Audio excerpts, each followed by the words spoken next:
much. Anyway, so a warm welcome to Maria No. Warren, who is from the MG Warren Solutions. So Maria has had a very successful career of 30 years in the UK civil service. That is, Mhm. yeah, that's a long time. Sometimes I think, my day job, I'm like, I've been here 13 years. It's just, it goes like that. Um, and so Maria is really passionate about people management, and so she provides HR business partnering, coaching, and mentoring services. And I did go and look back, Maria. I think we did definitely met through the TLG Yeah. Christian Business Networking meeting. Those are really good for anyone that's listening to this to join. And, if you want to kind of network with any Christians or, yeah, just have business connections and find out some inspirational stories. And so we had an awesome intro call. We've definitely got a coffee or a dinner date on the cards that we need to now get in the diary. And so, yeah, just really excited for everyone to hear this awesome, inspirational, warm person, Maria, that I've met, and just her story, and yeah, just anything that God wants to kind of highlight within this session today. So, thank you, Maria. I'm so humbled, and I'm really thankful always for anyone that comes onto my Humble Beginnings podcast. So Maria, do you want to, yeah, just introduce yourself and let us know kind of what your business is about? Yeah, anything as God lays in your heart, your journey of faith, and yeah, just Oh, anything. And let's see where the Holy Spirit takes us where today. it takes us. Yeah, no, Yeah. thank you. That's a lovely introduction. I really appreciate it. And I Oh, really appreciate the opportunity to share, I love it. a part of my story. So thank you. Yeah, and again, thank you for the introductions that you made for me as well, which I'll share a little Oh, bit about with you what's happened since then. So I really appreciate your support of me, Elmarie. So thank yeah, you. that's a pleasure. So for me personally, I was born in Leeds up in Yorkshire. At the Yeah. age of 7, we moved as a family down to London, raised in southeast London in Millwall Football Club territory. I am the child of my mum's first marriage, Yeah. and my mum, the wonderful man that I had the privilege of calling daddy, was a black Ugandan man from the age of 2. So Oh, I've been raised in a dual heritage home, amazing. and so feel very privileged to have been raised with both Ugandan, particularly Buganda culture, Wow. and English. So yeah, Yes. feel very privileged to have lived that way. It wasn't always easy, and got my stories of my own personal experience. Obviously, I am, you know, a white girl, white little girl, but I was known as oh, that's Maria, that's the girl with the black daddy, and that sort of thing. Oh, So that's my upbringing. I've got 2 dual heritage brothers who I love dearly, and that sort of thing. I got saved, found my own faith when I was about 12, due to oh, what was going on in my parents' adult life. We just started going to church. Unfortunately, it was in a church that was very born again, very spirit filled, and really good youth ministry what and a that sort of thing. privilege. So encourage all of those that are involved in youth ministry. I'm only standing here today with a testimony that I've got because of those seeds that were sown in my youth, um, Incredible. and being exposed to the Holy Spirit and what God can do, Yeah. basically. And I know that's definitely what's held me together through my life journey. Yes. So I met my husband when I was 16, married at Oh, 19, and unfortunately widowed and at 24, whilst I was 3 months pregnant with my beautiful daughter, who is now 30 in May. So my gosh. You don't even look like you could have a 30-year-old child, honestly. thank you very much. Wow. Zoom does wonders for the complexion. Yeah, it doesn't filter. For myself, speaking for myself. Yeah, absolutely. So yeah, I've been very proud of her. But obviously, having done the solo parent journey on Wow. my own, I've never remarried. I have obviously, had the experience of dating over that time, but Yeah. never found the one that I felt, would love me as Christ loved the church, and that I Wow. would be willing to submit to because they love me to that degree. So, but that's a Wow. story for another day, and that sort of Yes. thing. Professionally, yeah, as you said, I'm a HR professional, HR business partner specifically. That's Yeah. space that I like to operate in, which means that strategically I'll sit down with leaders, business owners, and help them with their business plan, which they normally have a business coach to help them with. Yes. But I then align, and as you'll know, Elmarie, as a HR professional yourself, I align the people elements, so the policies, the procedures, the employment law, all the bits that go along with HR along that horizontal line to integrate vertically with the business, keep KPIs, budget, all that sort of stuff. Wow. So that's the space that I'm generally in as a HR professional. And really my passion, I took redundancy in December 20. And my passion now and my reason and my why behind my business is I want to be Christ-centered. I've never hidden on my journey that I'm a Christian, but being in an environment, it's very different saying to people, I'll pray for you, as opposed to can we pray together or can I pray with you? And that sort of thing. And I really want to now be in that space where I feel free to be able to say to people, okay, can I pray for you? Can I pray with you, as opposed to for you, and that sort of thing. So I really, kind of want to be in that space now. Obviously that doesn't mean to say that I won't work with anybody who's happy to work with me, likes the way that I do business, likes the way that I approach people management. More than happy to work with them, but they come now with me being very transparent that I am a Christian and I will be praying for you and I will offer to pray with you.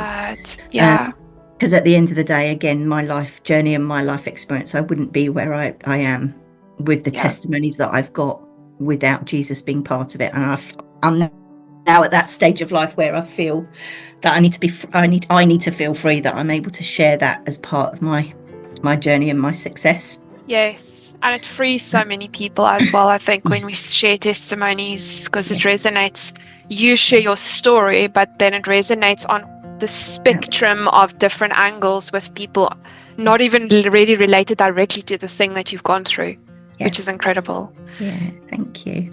So one half of my business is the HR side of it, which I'm really passionate about, working with churches, Christian charities, to help them, because again, no matter what your organisation is, whether it's in the corporate world, the voluntary, or the charity sector and that sort of thing, it still relies on a body of people. So therefore, all of the things that I've learned in my professional to help businesses work and engage and bring their people on the journey so that the business is successful, they're all the same skills and tools that are used no matter what environment that you're in. You might just need to tweak with it slightly because you've got biblical principles and you've got scriptures that you're working from, but the concept of it always the same. And actually, I consider HR to be biblical principles. A grievance procedure is scripture that says if you've got an issue with your brother or your sister, take it to them. If they won't listen to you, take it to the elder. If that doesn't solve it, expose it.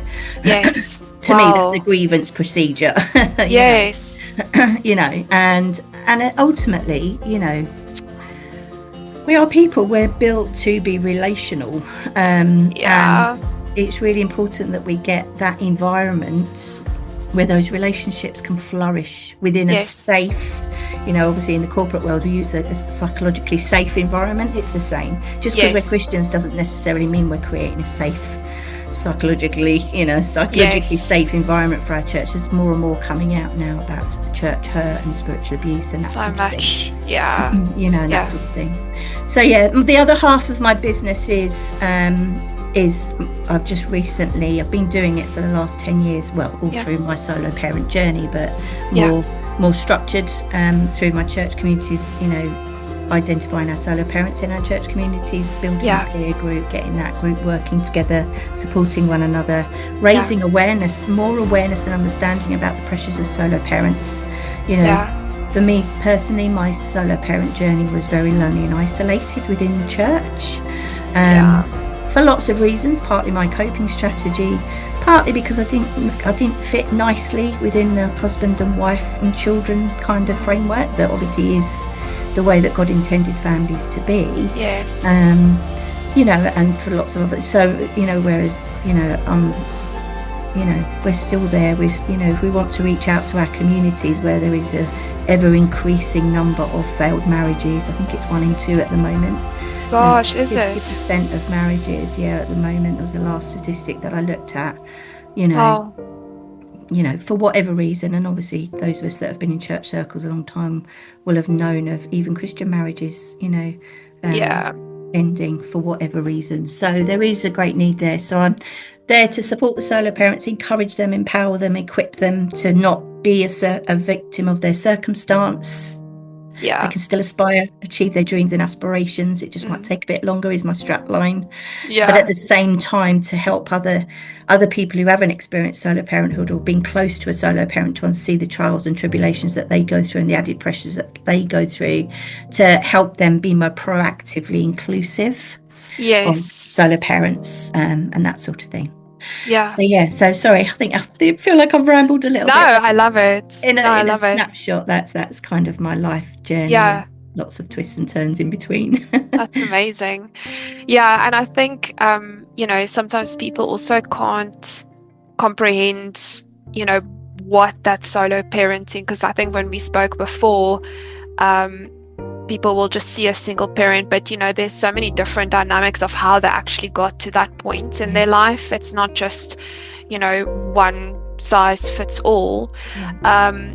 But I suppose in terms of the side of the business that then goes and supports those parents and things, like what does that look like practically when people all of a sudden find themselves like their partner died and now they're in that church setting?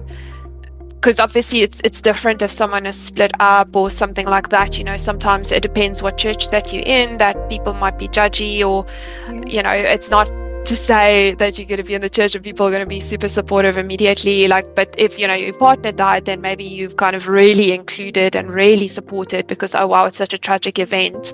And I'm also speaking from my own personal experience because I lost my dad when I was 12. So my mom's been a single parent all her life. She's never gotten remarried either. She's just never found anybody, or I don't think she's really been interested in anybody else. And so I just feel that if there was sort of and the UK feels like a place where there is a lot of support for all different kinds of people. If your dog has got a ADHD type thing, there'll be a charity helping you with that. The most bizarre things people set charities up for in the UK. It feels like a very charity dominated country. Whereas when I lived in Namibia growing up, which is obviously a very small country, there's only like 1.2 million people in the whole country when I grew up there. Yeah. It's doubled now. I just always think back, like if my mom had that type of practical support and things, things could have maybe looked a bit different for us growing up as well. Because instantly, depending on how you've set up your financial matters, if you lose a partner and your life insurance policies and all those different things are not in place and it's not ready, instantly like your financial flow is cut off, and it's like prohibited me, for example, from going and being able to study. There just wasn't any money for me to go to university. There were so many plans, even like I was supposed to go to South Africa to school in Stellenbosch, that got cut off. So many dreams and things have been cut off. But potentially if it was maybe like a UK setting or somewhere where there was more support, things could have looked different. And while that happened and it's tragic, and you kind of don't dwell on the past, like I've had this verse actually that I've got on my desk of Joel 2:25. So I will restore to you the years that the swarming locust has eaten. I stand on that verse because God gave that to me on the 31st of December, like as I wrote my blog for my business for the next year. And so it's not, whatever the enemy has done, God can turn for good for sure. But it's still like I'm so inspired by people that's out there really helping the hurt and the lost and the broken, because until you've not been in that type of situation yourself, you can't actually understand. Like, while I wasn't the one that lost my husband to death, my mom did, and I've seen what it did to her. There was years of like depression, and she's like, there were so many issues and things that happened that she's had to fight through, because it's traumatic on the children, it's the whole family. And it wasn't a sickness or something, it was just an instant, now you're there, now you're gone, car accident. So it's not, you couldn't prepare for that. And thinking, well, I'm just 42, like what can happen, I'm not going to die. And then just like that, it's like, well, now your husband is dead and the financial matters have not been put in place. The will is all up in the air. And yeah, it was a very complex time to navigate, I think. And I do have compassion for my mom for everything that she's gone through.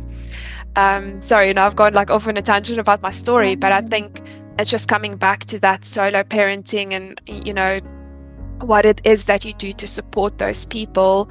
And even for anyone listening to this, because, while people listening to this might have a business, you'll always know someone out there that needs that type of support, or will go, wow, I didn't even know that type of support existed, or I can get help, or my friend or my auntie or whoever has lost, a partner or is now a solo parent, could do with that.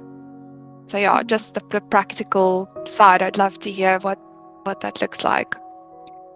Well, first of all, I'd like to thank you for sharing that, because obviously in a couple Yeah, of conversations that we've had, I wasn't aware of that being your yeah, part of your story as well. And your mum, bless her, she must have been a very strong woman. yes, So she's thank you for gone. sharing that. Yeah, it's Yeah, been, and it's a tough journey. It's not, I yeah, won't sit here, I'm sure, as you've also experienced with your journey, it's not that you will downplay that. yeah, But I think that it is that, like the only way for me is like, God will give you the strength to really be able to move on with your life and kind of, you know, just yeah, move forward. But in a way as well, I think that, I love my dad dearly. And this is probably like quite a personal matter that I'll be sharing, and I'm happy to because it can help someone as part of my testimony. I love my dad. He was a wonderful father, but he wasn't really a great husband. So right, there's been a lot of alcohol abuse in my childhood and, verbal abuse against my mom and things like that. So, those sorts of things makes you, I'm not saying like God, like you've got the Abigail and Nabal story in the Bible and how God actually just removed the person because like of the situation that she found herself in. And so it feels to me I'm not like condoning like, oh wow, I'm so happy my dad died, but there's a part of me that's like, it almost brought a relief to the family structure for not having to be in that type of environment nonstop and kind of just seeing, well, this is just the norm, right? Just that behavior and things like that. So, so I think it's sad, but there's also, God's grace and blessing and mercy in certain angles. If you try and see a positive side to it, or try and think that, okay, well, what would have happened if he didn't maybe die? Then there would have been other knock-on effects of trauma or things like that. So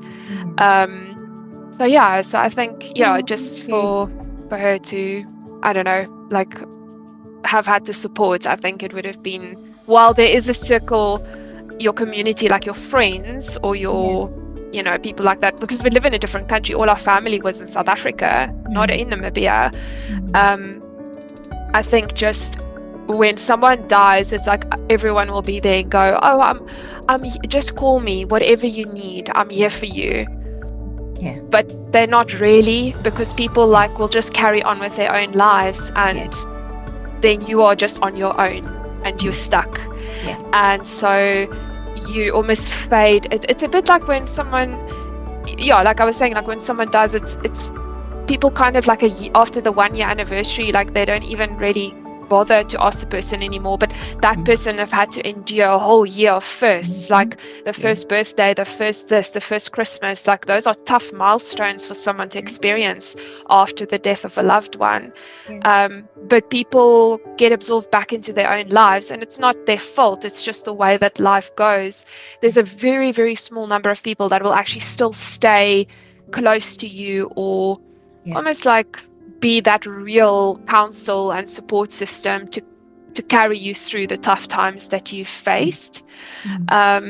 So, this, like what you are doing through your business, is incredible, because it just, for all those people who don't have that support and don't maybe even have the friends who could care less to even know how to deal with it. Because I think also when you're quite young and you lose someone, they haven't even been exposed to death that much at all, because it's usually the old people that's going to die, not like your 24-year-old self or 42-year-old person. Like I thought 42 was so old when I was at school, and then I realized when I turned 42, like, Oh my gosh, this is so young. I can't believe my dad died when he was so young.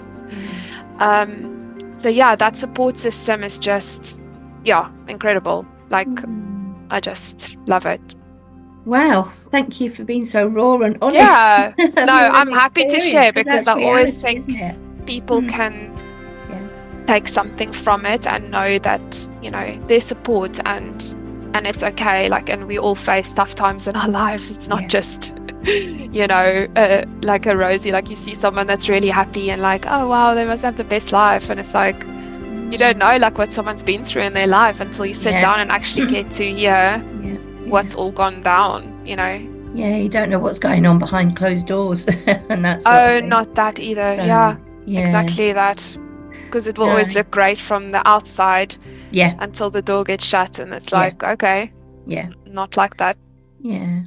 So just kind of picking up on a couple of things that you've mentioned there is, the judgmental thing. Yeah, I definitely have experienced, but not so much now because my daughter's an adult, but, Yeah. when she was at school on the school gate and that sort of thing, people just make assumptions, and I've Yes. seen people change, being quite dismissive of me.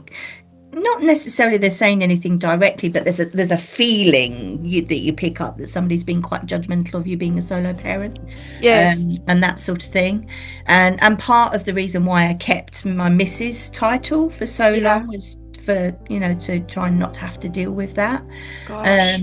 But then when they found out I'm widowed, all of a sudden all the empathy and the compassion and the sympathy and the support comes out of the woodwork, and I'm like, shouldn't really matter why I'm here as a solo parent. I'm still got the same. Obviously, everybody's journey is different. Yes. Everybody comes with their own relationship dynamics, reasons, set of circumstances and coping strategies. Yes. That sort of thing. Whether you're a pessimist or an optimist, that really, how you were created with your character shaped your resilience and how you cope and how you respond to these things. Absolutely. Yeah. And that sort of thing. So, but yeah, I definitely experienced, a difference between somebody thinking I was just I don't know what they thought, just a solo parent, whatever their personal view of or assumptions were, to how they totally changed when they found out I was widowed. And unfortunately to say, in the church as well, that I got that shift of treatment, which used to infuriate me. Yeah. Because I think the thing as well for me, solo parents isn't just about biological parents. Okay, we're talking about biological parents, male and female. That we have got an increasing number of co-parenting situations where predominantly the mums get custody of the children, and the dads, the heartache that the dads have to go through for giving their kids back every other weekend, and the turmoil that comes with that, and not being involved in the conversation and decision, and then seeing another man raising their children, and that whole dynamic, that's a whole area of ministry in itself. Yes. So I really do, ask guys that are out there, particularly if you've done the co-parenting journey, to get alongside other co-parents, not to share and badmouth. And I'm very quite clear in my groups that I won't tolerate tarring every man with the bad man brush, or that sort of thing, but just to get alongside each other, to support each other, because we're all on this journey together. Even though it might look a little bit different, we're still all on that same journey, with increasing numbers of kinship orders now, and there's a lot in the press at the moment around kinship carers getting the financial support, that they don't get any financial support. I hadn't realised that until recently. I've got a very dear friend. Really? Yeah. I didn't know that either. Because we've got a kinship at work, kind of an ERG or a strand of our parent network is kinship carers. Absolutely. So, if children go into foster or adoption, foster primarily, there's fostering allowance and that sort of thing. Yes. But with kinship orders, it feels almost like it's your flesh and blood, they're your responsibility, so we'll leave you to get on with it.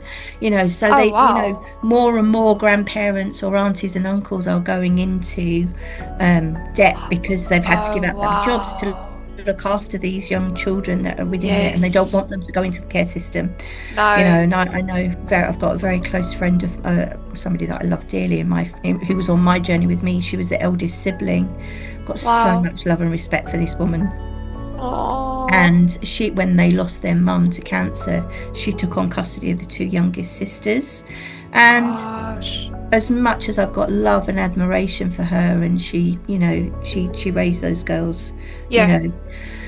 And that sort of thing. And I was very privileged to be on that journey with her, or part of it, not all of it, but part of it, And, from a woman's perspective, being a single woman, she gave up her 20s and 30s when That's she should have been out very there hectic. potentially meeting a Yeah. partner and a husband and raising her own family. So, it wasn't just, there's ripple effects right the Yes. way through, and that sort of thing.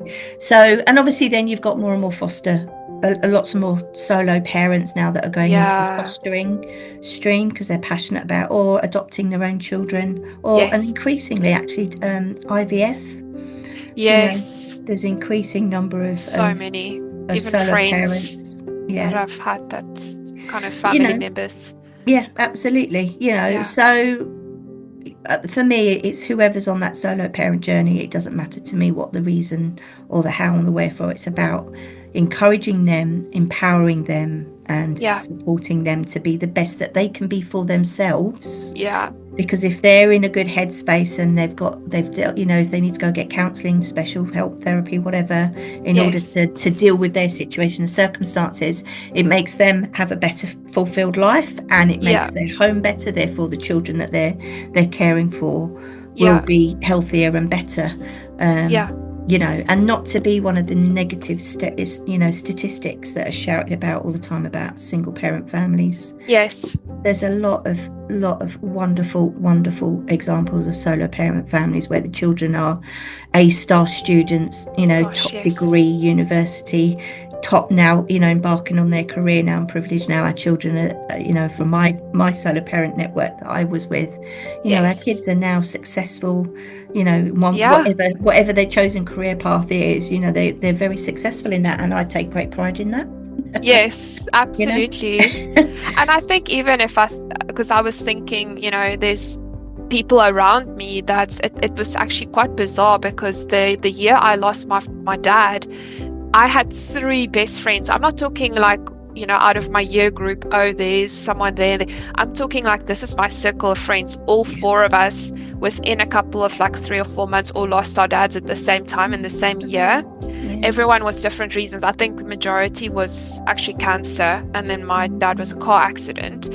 But if I look, just at people, because some people will go, oh, well, because of the trauma, or, if someone's split up or whatever, those children will be suicidal, they'll be lost forever. But in fact, a lot of the people that I've seen, it's the prayers of a praying mom, and, has carried them through, and they've really achieving a lot. They've done well in their lives. They are not broken and lying in a suicidal institute or something somewhere.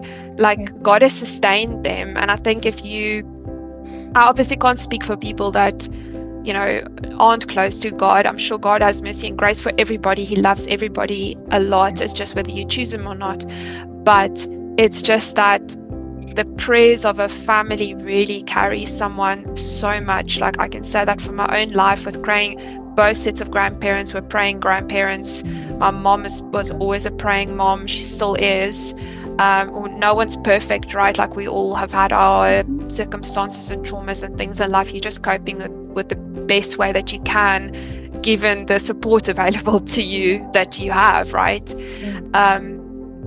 But it is, I've had some people kind of be judgy and go, oh, yeah, well, they're now going to become a dropout, or they're going to become this or that. And it's well, no, God decides. He's the one that directs our steps, and he'll be the one that will sustain.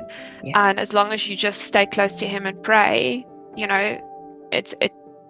he's there. If you've got nothing else going for you. But of course, having these sort of groups of people and support systems, and like I said, the UK with all the different charities and the links, and you can call this and call that person to help you with stuff.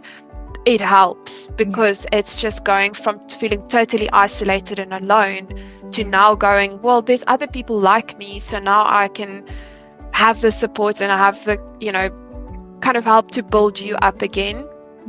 because like you said, with, just being the solo person, my mom would always be like, it was tough. Like, even with she was a teacher, and then having to go even to those kind of events where it's like the husband and the wives, and it's kind of like, I come from a very small town in Namibia, and it's the very Afrikaans culture. I don't know how to explain that to someone in England, but it's, to give you a funny example, it's almost like they call my hometown Little Texas, which is really funny. And people do like a type of a barn dance thing at the school event, but then it's like you alone and there's no one to dance with or whatever. So, it was difficult for my mom, because then she would have to go alone, because it's like kind of part of your job, but it's not comfortable for you.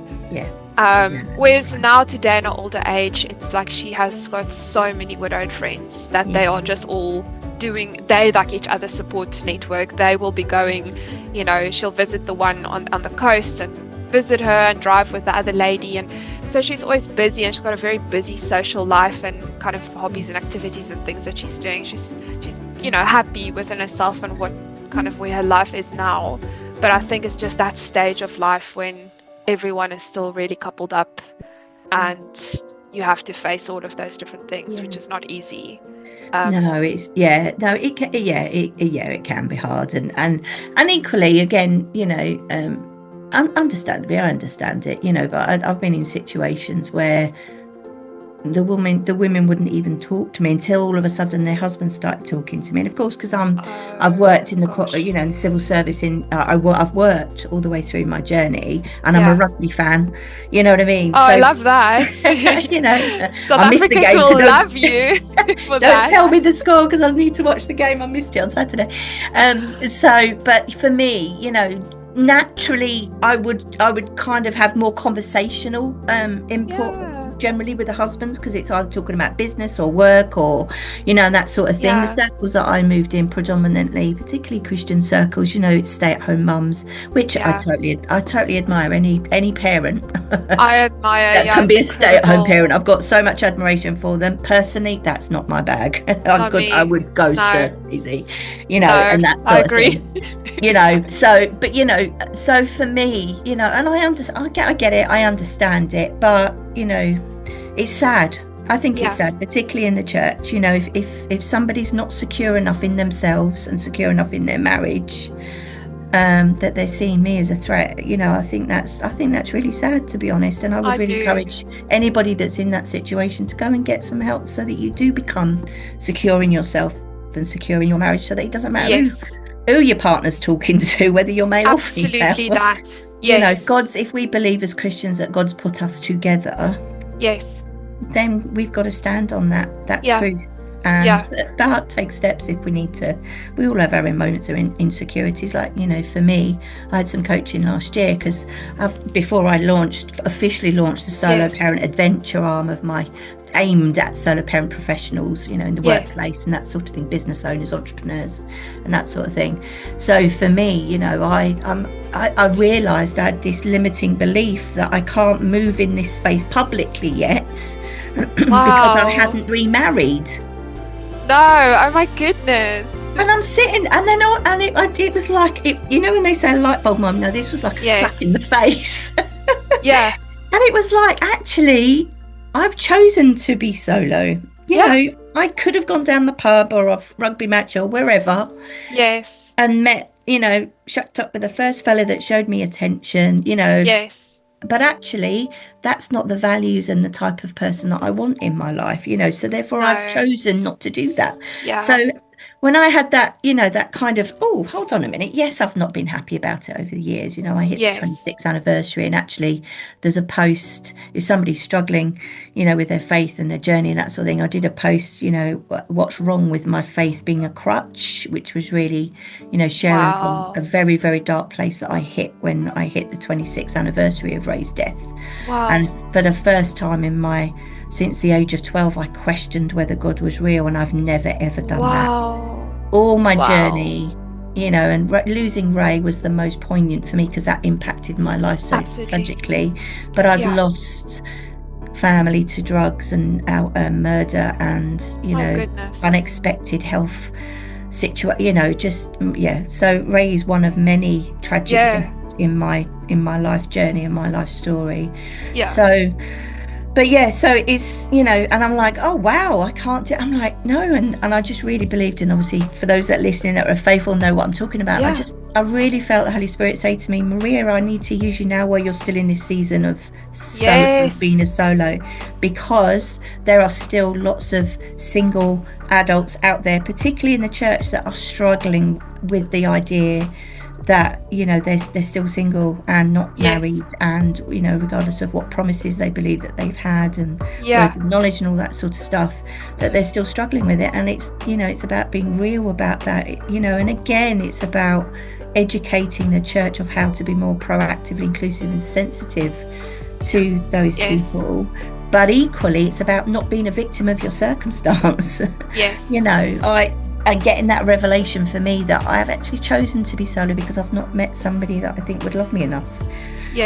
My faith and my dependence on God through my journey, I need somebody in my life that's going to appreciate that and see and have that level of relationship with God. And if they haven't, at least be on a journey to learn more about it.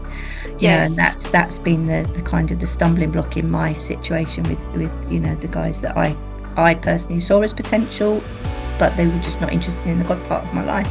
So straight away I'm like, you're not offering me. That can never work well. Never. I've been through too much with God carrying me through endless testimonies, like your first love. Absolutely, Jesus. What God's done and the testimonies that I've got to share because of what God's done. In my life and how he's taken me on my journey. We've traveled the world. I've had the privilege of having a wonderful career, worked with some amazing people, own my own home, my life is a testimony of that. And even though through the heartache and the turmoil and the tragedy and but why God, but why, my faith is and my relationship with God is what's carried me through that, And for me, that's what I want to encourage other Christians to do. And even though you don't understand that, it's praising God in the valley. It's very easy to praise God when you're on top of the mountain, looking back to what he's brought you out of. Music's pumping, you like, I'm having the best time ever, until you hit it, the wilderness. It's like, I don't want to switch on the song, I don't feel it now. Exactly. But praising God whilst you're in that valley is where the power is, and that sort of thing. So for me, it's about not encouraging people not to be a victim of their circumstance, making better choices, go and get professional help if that's what you need, educate yourself, understand yourself better, be more self-aware, absolutely crucially invest in your relationship with God, because for me at the age of 24 I'd lost the love of my life. We had this whole life God inspired from our perspective plan, mapped out, and here we go, one car accident, similar to your mum. I'd love to meet your mum hopefully at some point, and it's all wiped out, and here I am, 3 months pregnant. I didn't even have the opportunity to enjoy pregnancy and birth and and that sort of thing. It's so tough. I just anyway, but so there's lots that I could share. I think for me, for those people that are aware of solo parents in their world or in their sphere, is be proactive. Don't wait for them to ask, because again, I'm speaking from solo parents, you're juggling 100 balls the whole time, and when somebody offers to help or offer to do something, you've got to time the juggling to hand it over. And then if they drop it and they don't do it and they don't deliver, you've then got to get the timing right, so you're picking it back up and putting it back into the order of juggling the balls, and that sort of thing. And I know for me, I had endless people. I had a whole address book full of people who were willing to babysit, but it meant that I had to ask. And sometimes the energy just to ask somebody for help. You're feeling like that was my mom as well. She's like, I don't want to burden people. I don't want to inconvenience them by asking. And me sitting here today, I'm like, well, sometimes I'm not saying it's pride. Sometimes pride can come and play, but there's also the hurt and I don't want to inconvenience because I'm like solo. But I do believe that people that's close to you do want to help, Yeah. especially if they are very close to you and they see that you are a single person, and you have to ask for help sometimes. Like even for Yeah. myself in my life, I've had to learn Yeah. to be okay to ask for help, because Yeah. because of how I've grown up, you kind of just become independent quite quickly. I've even left home going to boarding school, and you just kind of have to be independent. You don't have your mom telling, did you do your homework? What are you going to wear? Can I do your hair? Like Yeah. none of that. You are now in boarding school, fending for yourself. There's just one teacher on duty. Done. Like if you're sick, you just stay. There's no one cuddling you. You're staying in your bed. Get better for the next day. They'll come and check up on you and tell you to go to school if you look okay. Um, but it's okay to ask, Yeah. and I think even within a church community, people want to be supportive. It's like people's hearts, Yeah. I hope, I'm saying this, I hope it should be servant hearted, like have the love of Jesus, which means Yeah. you would want to do anything and everything for people around you who are hurt, lost, broken, solo parenting, whatever that may look like. Yeah. So yeah, that it Yeah. is quite a tough one. But I think that I know for me, I had a handful of people on my journey that, that were there and supporting me on my journey and that sort of thing. But I think that as a parent, yes, there's an absolute difference between asking somebody who you know is going to love and look after your child yes, and know that they're in safe hands when they're with them. Okay. yes, But there's a totally and utterly different dynamic to it when somebody says to you, can we come and get? Can we take? yes. Can they come with us? Like they really want to. You have offer. a couple of hours to yourself, do what you want to do. We'll take, so and so.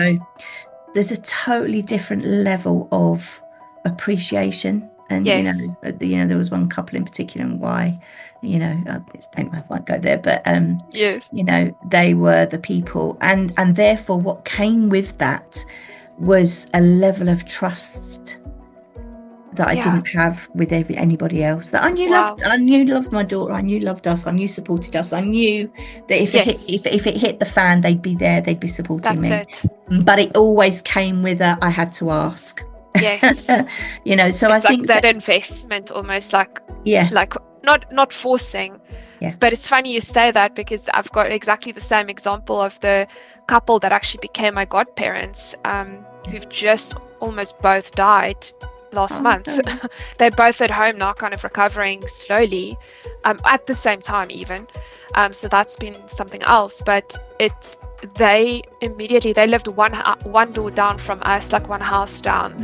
And I just remember so clearly, like these people almost what felt like appeared from nowhere, just became the support system. They became essentially my godparents for, like, I don't know what you would call legal guardians if my mom had to pass away, because obviously now you have to think about that. Like if she passes away, then we can't be orphans, like, and anyone takes you.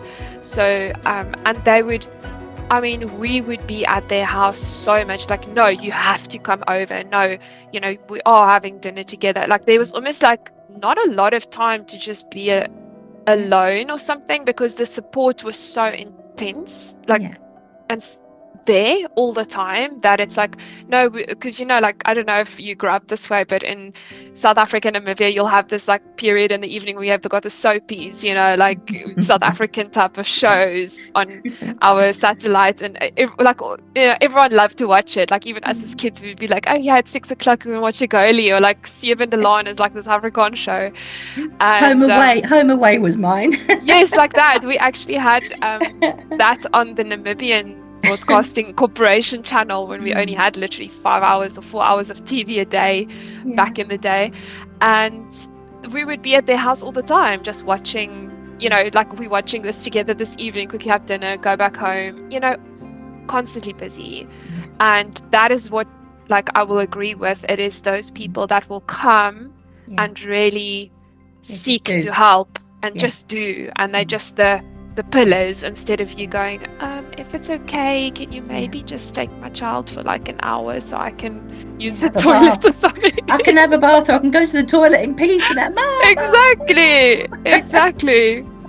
So so that's amazing. I know we've got into time, but I had these 2 verses on my desk, Maria. I don't know. I know that you are doing the solo parenting thing. I know that you haven't met anybody yet, But honestly, I don't know. For me, when I look at you, you are just such a lovely person. You're a beautiful woman.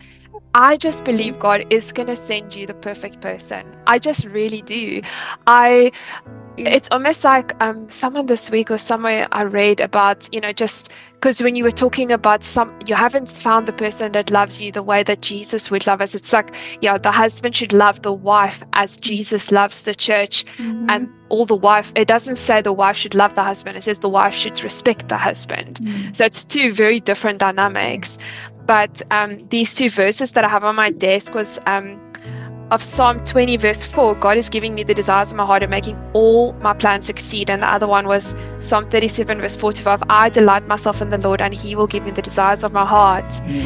And those two verses just, when we spoke and you were talking about just not having met that person that aligns in that way, I just know, like, if you just share with God what it is that you, exactly what you're looking for, it's about that verse also about write your vision or make it plain or something like that, and then he will also hear that, like, write down exactly what it is that you want. Like, he loves you so much. I just believe that he will just shock you, like a suddenly, and someone will just pop up, and I would love to be like one of the people that you'll message and go, oh Al, it's happened, someone has arrived. It'll be so special. I don't know, it just came to my mind. Obviously the Holy Spirit speaks in different people in different ways, and those two verses just stood out to me so much right now, and I'm like, wow, that's exciting. Thank you, that's really sweet of you. I really appreciate that. I will take those away. I think probably, to be honest with you, now at this stage in life, after this length of time, I think I'm probably the biggest blocker now, because I'm like, sharing my space, the thought of sharing my space with somebody, it's just like, they'd have to be the right person, because I'm just, if they rock up and they just rock your world, and you'll be like, maybe I will make an exception this time.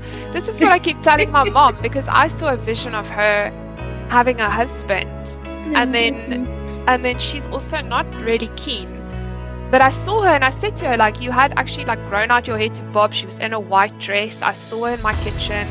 She was so relaxed and so happy. Like I've never seen her that way. And I said to her, like, I just want to tell you that your husband's not just going to walk up to your front door. Like, you have to get out there and work the prophetic word. Otherwise, it's a bit like a business. If you start a business, if God says you're going to be kingdom financier, well, start the business and do something and start growing your network. Don't just sit at home like, oh, my business is going to come knocking at my front door. So I'm always encouraged, like, for people to, I don't know, just have the happy ending and amazing things happen. And that's so true, because that's definitely something now of, when I had that revelation last year and God saying to me, Maria, I need to use you now, again, it's, learning, the proverb, the wise learn from other people's mistake, the foolish learn from their own, so getting alongside single, particularly Christian single adults that are struggling with being single, is just getting alongside them and coaching them, and okay, so what are you doing about it? And at the moment, I've had a few conversations recently that I would consider to be spiritual procrastination. We're saying the super spiritual stuff, and we're saying, oh, God's in control, God will make it happen.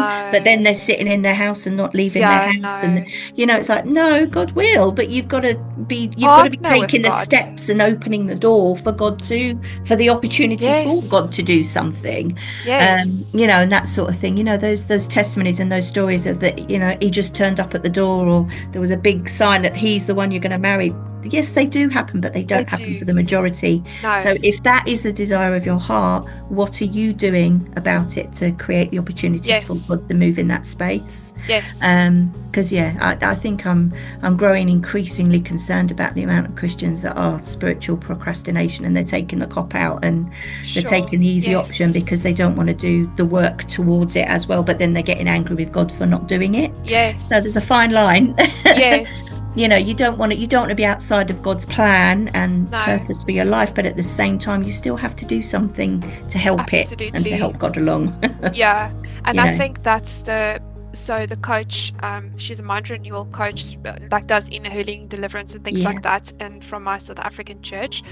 And this is one of the topics that she also really like digs into, is this topic of procrastination and how that is actually sometimes rooted and come about within the brain. It's actually like a neuroscience and kind of like not mental, like the neuro, what do you call it, like how your brain is programmed, and subconscious programming that creates people to become procrastinators, or even a limiting belief can totally be uncovered and uprooted. Like I'm sure what you've experienced with your coach, just uncover it and it's like, oh my gosh, I didn't even know I had that. Because I've even experienced the same with, I also had a limiting belief topic that I had to address over a year ago before I even established the business, thinking like, oh no, I can't do that, I can't, instead of, no, I can, I have God, like, I've got the word, everything, like just, well, and then she always says, who told you that? She always says, like, make sure you write on a sticky, who told you that? Because the enemy will come to lie and steal, kill, and destroy. And all he wants to do is stop you from walking in your full potential, your calling, your business, whatever that may be. And so that's something that people should not just ignore and find help, because there's people that specialize in exactly just that to help you get out of it.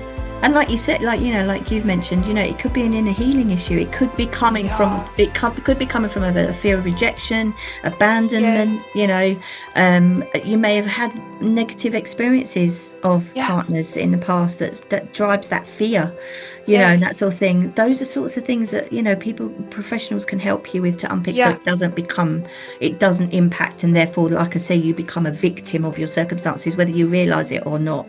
And that sort of thing. So that's accepting, even just being kind of okay with things that is clearly not okay, and you should be like seeking God and be strong enough and go, well, no, that is not okay. Like I should be, living this way or doing this or not having the limiting belief or whatever that may be. And but it's always about revelation, and to me it always feels like God plants seeds and uses people and he uses his word. It's mostly coming back to the word of God, really, where it will really cut you, like it's the sharper than two-edged sword situation, where you'll sit there and go, oh my gosh, okay, I didn't really think of it like that, but right, God, you've spoken, I've heard you. Same with the promises, which is awesome if he gives you the promise in the Bible and you're like, oh yes, I love this verse, thanks for a nice one. Like the other day I was we had these daily prayer calls and I was meeting with the team. It was a lovely verse. It was an Exodus, and it was just about Moses, and obviously he had the mount, where he goes up on the mountain with God. Exodus 19 verse verse 5, I think, where it says, "You shall be a peculiar treasure unto me." Like I don't know, I just love that so much, because that is just how he sees us, and if you just make yourself aware of just how God sees you and what he thinks of you and what you are, your inheritance, your seated in heavenly places, all those different things of who you are in Christ, then you don't even have to, it's almost like these pesky, negative, limiting beliefs, all those different thoughts and things the enemy throws at you should almost like vanish because of you being so strong in how you know how God sees you, not the enemy. Because he'll come. He comes all the time. It doesn't matter what level Christian you are. You'll keep coming. You'll just send in the bigger, stronger demons or something to come and intimidate you. So anyways, Maria, this was so awesome. This went in a totally different direction that I actually even expected. It's really Holy Spirit led. Every session is so different. I suppose like we definitely didn't cover any of my questions, which usually happens, which is great because I love that. It's just then I know it's just like God flows and he's just decided what he wants to do with the session. But I would love, honestly, because I think there's so many people out there that would just really appreciate the things that you do within your business. How can people connect with you? Is it your website, or if you just want to share a little bit about that, for people to support you and come and connect with you and actually get the services that you offer that is so needed? Yeah. Oh, lovely. Thank you. So LinkedIn, for those that are professionals, I've got a LinkedIn. Just search me, Maria Warren. For those that are solo parents, either LinkedIn, or I've got a solo parent adventure Facebook page, which I'm slowly growing. Where I'm growing it to be intending for it to be an interactive group. I'm yet to, but at the Amazing. minute, just sharing things and encouraging, signposting people to further support and encouragement and other things that they might get. Eventbrite, again, if you search for me, for Maria Warren, you'll see some of my workshops, Yeah. my lunch and learns that are free. I've I got love one those. that I would really recommend to somebody who feels that they're getting overwhelmed, or they don't feel they've got a well-balanced life. They're Yeah. losing themselves in amongst all of the juggling. Are you looking after yourself? Is a Wow. lunch and learn that I run that just helps people to look after themselves primarily, so that then they're the best that it Yes. can be for their families and stuff like that. And my website is mgwarrensolutions.com, Yeah. which is there. And yeah, I might be tweaking it and changing it, but it's there. And Yes. my About You page kind of shares a little bit more about my heart and passion behind it, Yeah. and that sort of thing. So Amazing. yeah, I think those are the That's main routes. awesome. So thank you for Yeah, the I'm definitely opportunity going to to sign share. up for your lunch and learns. Like, definitely.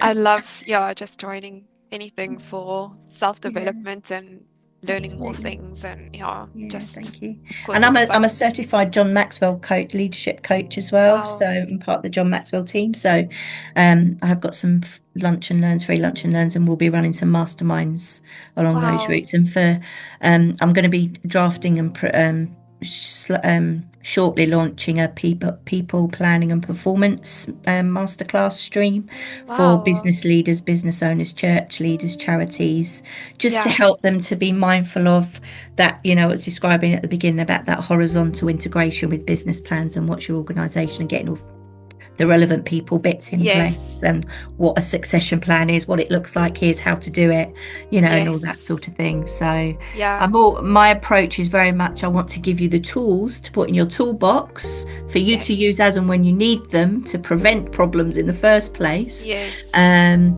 but then come back to me as and when, if you need ongoing support. But yeah, ideally, I want to be able to equip people so that yeah, they can go away, use the tools, and avoid problems yeah. arising in the first place. Amazing. Yeah, but thank you for that opportunity. I Yes. appreciate that, my love. Thank you. No, thank you so much just for everything and just for your amazing Oh, story, for the incredible work that you're doing and just helping people and just you are literally being a light in people's lives when I think it's thank you. probably one of those darkest times. I know everyone, there's different dynamics, a bit like when I spoke to the lady from TLG and things like different people do different things for Yeah, different groups of people, but I think it's a very sensitive and yeah, tough place of yeah. the type of group of people that you are allied to. So Mm, God has chosen you for something very, um, yeah, important, I think, and mm, especially in this day and age where things are very different than maybe the 70s or 60s or something. So yeah, just yeah. love the session, and yeah, really thank you for your time, Maria. I'm really Thank you. You're so thankful. encouraging, Elmarie. Thank you Yeah, so much. awesome. Well, we'll chat again soon.